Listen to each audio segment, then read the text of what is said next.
สบายดีมื้อนี้ก็สิมาซอกปลาอัน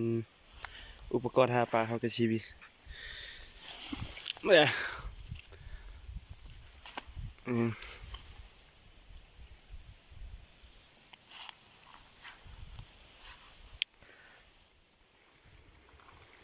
เอาตอนนี้เขาก็สิเริ่มมันลงนั้นตะข่ายแล้วเนาะเพื่ออันซอกอันเอาตัวกุ้งเนาะเอาเฮามาเบิ่งนำกันว่าสิได้น้อยหลายส่ำใดเนาะมาเบิ่งนำกันเลย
เราเอาภาคเอามา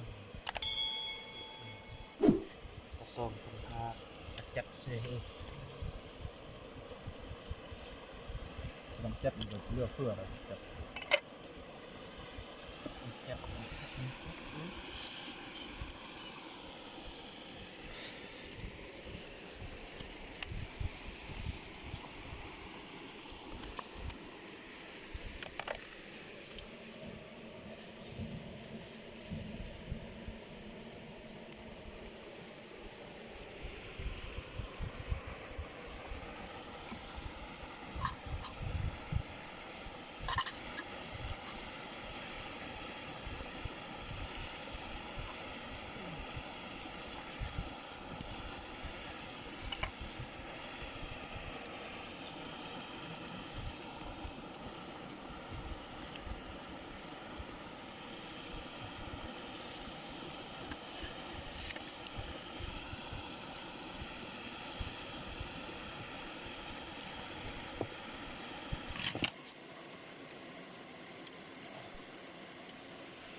มีหนักหน่อยหนักขึ้น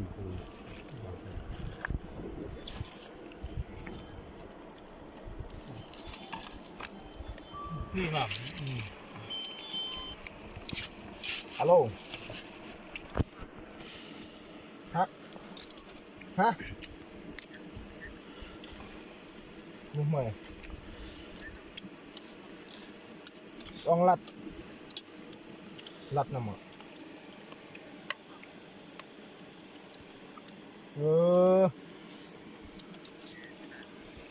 นี่ที่ตู้ก็ในเลือกบ่